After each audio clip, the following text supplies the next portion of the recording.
হাবিব সাল্লাল্লাহু আলাইহি ওয়াসাল্লাম বলেন, যখন ঈদুল ফিতরের দিন আগমন করে আল্লাহ রাব্বুল আলামিন সমস্ত ফেরেশতাদের সম্মুখে তার বান্দাদের ইবাদতের উপর খুশি হয়ে বলতে থাকেন, হে আমার ফেরেশতারা শোনো, যারা সচ্চাই দায়িত্ব পালন করে সারা রমজান মাস রোজা রাখার পরে আজ ঈদের নামাজে ঈদগাহে ঈদের নামাজ আদায় করার জন্য সমাবেত হয়েছে, জমা হয়েছে, ফেরেশতারা তোমরা আমাকে জবাব দাও, আমি আল্লাহ আজকে তাদেরকে কি প্রতিদান দিব। সুবহানাল্লাহ। আল্লাহ ফেরেশতাদেরকে জিজ্ঞাসা করেন, সারা রমজান মাস আমার বান্দারা রোজা রেখেছে, আজকে তারা ঈদের নামাজে আসছে, হে ফেরেশতারা তোমরা বলো আমি আজকে তাদেরকে কি প্রতিদান দিব। ফেরেশতারা কি বলে?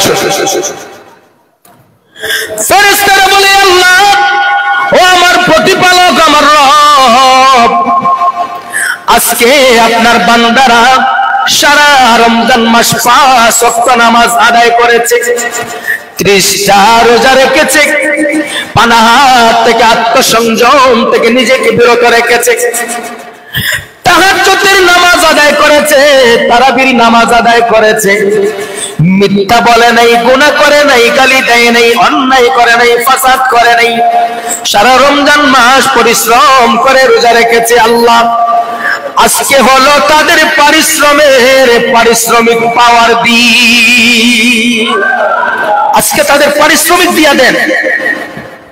ফেরেশতারা যখন আল্লাহকে এই কথা বলে, তখন আমার আল্লাহ রাব্বুল আলামিন ফেরেশতাদের দিকে তাকায় বলতেন, এ ফেরেশতারা দেখো, আমার বান্দারা ঈদের নামাজে আসার জন্য তাকবীর দিচ্ছে, আল্লাহু আকবার, আল্লাহু আকবার, লা ইলাহা ইল্লাল্লাহ, আল্লাহু আকবার, লিল্লাহিল হামদ। সবাই আল্লাহু আকবার, আল্লাহু আকবার, লা ইলাহা ইল্লাল্লাহ, আল্লাহু আকবার, লিল্লাহিল হামদ।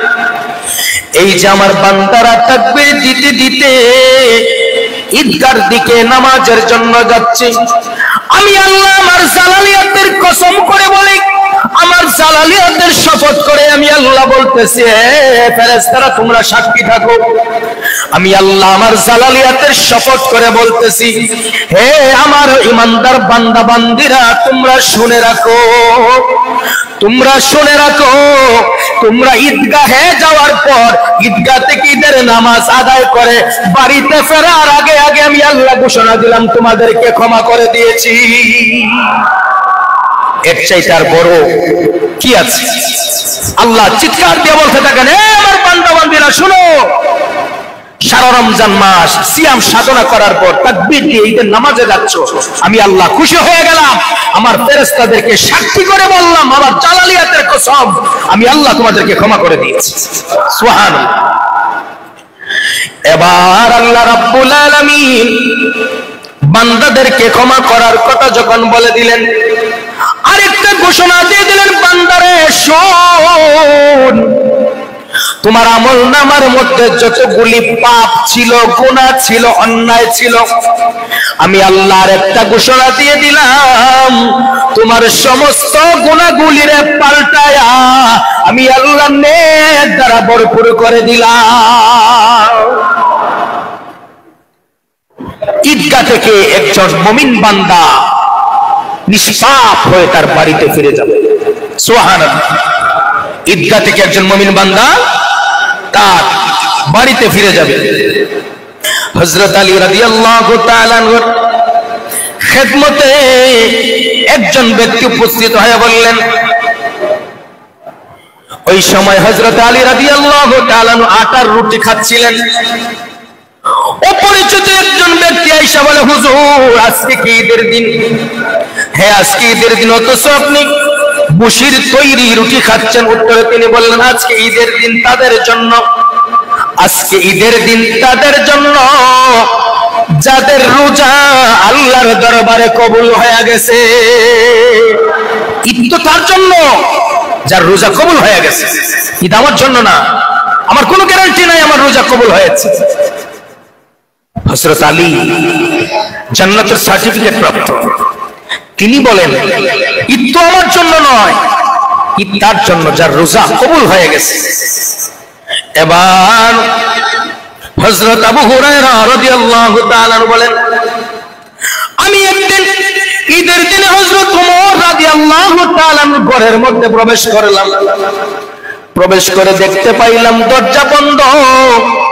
ঘরের ভিতর থেকে ওমর আল ফারুক জোরে জোরে চিৎকার করে করে কান্না করতেছেন। সুবহানাল্লাহ, জোরে জোরে কান্না করতেছেন। আমি জিজ্ঞাসা করলাম, হে আমিরুল মুমিনিন, আজকে ঈদের দিন আপনি দরজা বন্ধ করে এইভাবে কান্নাকাটি করতেছেন, কারণ কি?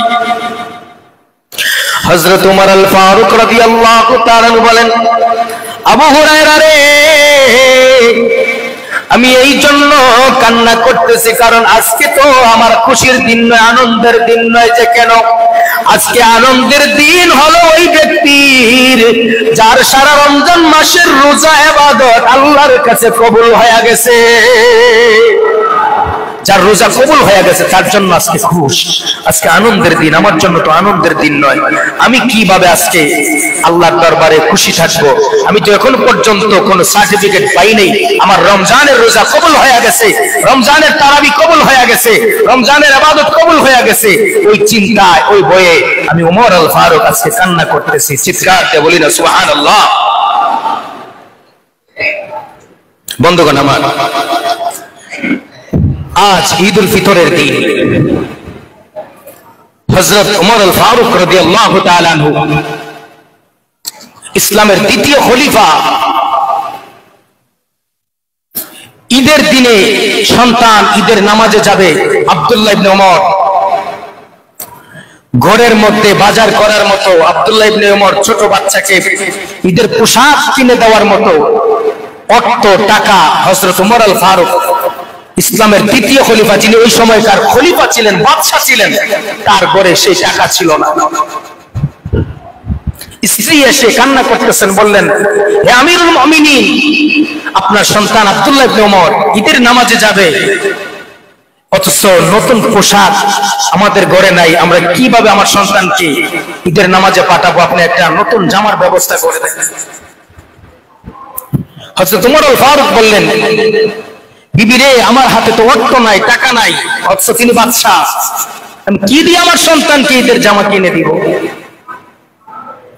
এবার বিবি বললেন, স্বামী, আপনি একটু আপনার খাদ্যমন্ত্রীর কাছে একটা চিঠি লিখেন, কিছু অর্থ আমাদেরকে ধার দেওয়ার জন্য, পারিশ্রমিক দেওয়ার জন্য, আমরা সেই টাকা দিয়ে আমার আব্দুল্লাহ ওমরকে ঈদের জামা কিনে দিব। হযরত ওমর আল ফারুক রাদিয়াল্লাহু তাআলা একটা চিঠি লিখলেন খাদ্যমন্ত্রীর কাছে, হে ইসলামের খাদ্যমন্ত্রী, তোমার কাছে আমি একটা চিঠি লিখলাম এই মর্মে, আমি ওমর আল ফারুক ইসলামের দ্বিতীয় খলিফা, আজকে ঈদের দিন আমার সন্তান ঈদগাহে যাবে নতুন পোশাক পরিধান করে, অথচ নতুন পোশাক কিনে দেওয়ার মতো আমার ঘরে কোনো টাকা নাই, পয়সা নাই। হ্যাঁ খাদ্যমন্ত্রী, আমি ইসলামের দ্বিতীয় খলিফা ওমর তোমাকে চিঠি লিখলাম, তুমি আমাকে 1 মাসের বেতন দাও, অগ্রিম 1 মাসের বেতন দাও। ওই অগ্রিম বেতন দিয়া আমি আমার সন্তান আব্দুল্লাহ ইবনে ওমরকে একটা ঈদের জামা কিনে দিব। আপনি আমি, আরে তিনি বাদশা, ইসলামের দ্বিতীয় খলিফা, সন্তানকে ঈদের জামা কিনে দিবেন, টাকা নাই, অগ্রিম বেতন চাইলেন। খাদ্যমন্ত্রী হযরত ওমর আল ফারুকের চিঠি পেয়ে চিঠির উপর পৃষ্ঠার মধ্যে লিখে দিলেন, হে আমিরুল মুমিনিন, আপনাকে আমি আগামী 1 মাসের বেতন অগ্রিম দিব, ভালো কথা, আপনি যে আগামী 1 মাস বেঁচে থাকবেন এর কি গ্যারান্টি আছে? আর আমাকে খাদ্যমন্ত্রী হইলে বলেন, প্রধানমন্ত্রী যা আছে সব লইয়া যাও, ঠিক না? খাদ্যমন্ত্রী বলতেছে, আপনি যে আগামী মাস বেঁচে থাকবেন এর কি গ্যারান্টি আছে? আপনাকে 1 মাসের বেতন অগ্রিম দিব, সুতরাং আমার পক্ষে সম্ভব না।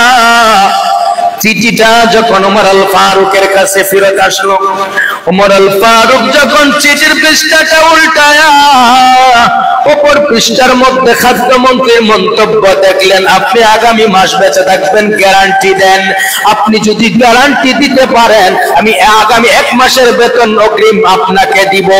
এই লেখা দেখার পরে ইসলামের দ্বিতীয় খলিফা আমিরুল মুমিনিন হযরত ওমর আল ফারুক রাদিয়াল্লাহু তাআলা আনহু হাওমাও করে চিৎকার করে কান্না শুরু করে দিলেন। সুবহানাল্লাহ, কান্না শুরু করে দিলেন। আরে আমার খেলাফতের সময় এমন একজন ভালো যোগ্য ব্যক্তি আমি খাদ্যমন্ত্রী হিসাবে পেয়েছি, যেই ব্যক্তি তার বাদশাকে প্রশ্ন করে আপনি আগামী মাস বেঁচে থাকবেন এর গ্যারান্টি দেন, তারপরে দিব। সুবহানাল্লাহ। ওমর আল ফারুক হাওমাও করে কাঁদতে শুরু করে দিলেন। বন্ধুরে আমার, যে ইসলামের দ্বিতীয় খলিফা ঈদের দিন টাকার অভাবে নিজের সন্তান আব্দুল্লাহ ইবনে ওমরকে জামা কিনে দিতে পারে নাই, নতুন জামা দিতে পারে নাই, জিনিস ওই সময়ের বাদশা থাকার পরও সম্ভব হয় নাই, একমাত্র ইসলামের জন্য, দ্বীন ধর্মের জন্য, যার নিজের সম্পদ নিজের জীবনটা সবকিছু ইসলামের জন্য বিলীন করে দিয়েছেন।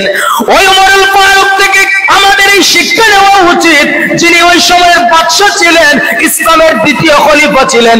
ওই ওমর আল ফারুক যদি ইসলামের জন্য, দ্বীনের জন্য সমস্ত কিছু ব্যয় করে দিয়া নিজের সন্তানকে ঈদগাহে পাঠানোর সময় নতুন জামা না দিয়া ঈদগাহে পাঠায়, তাহলে আপনার আমার জন্য করণীয় কি অবশ্যই আমাদের জানা দরকার। ওই ইসলামের দ্বিতীয় খলিফা থেকে আমাদের আদর্শ গ্রহণ করার দরকার। আল্লাহ রাব্বুল আলামিন ওমর আল ফারুক থেকে সমস্ত উম্মতে মুহাম্মদের কাছে এই পয়গামটা পৌঁছায়া দিলেন, উম্মতে মুহাম্মদ শুনো। ওমর আল ফারুক যেইভাবে ইসলামের দ্বীন ধর্মের জন্য নিজের জীবনটাকে উৎসর্গ করে দিয়েছে, আল্লাহ রাব্বুল আলামিন এইভাবে আমাদেরকে ওই দ্বীন ধর্মের জন্য নিজের জীবন নিজের সম্পদটাকে ত্যাগ করতে হবে। সুবহানাল্লাহ।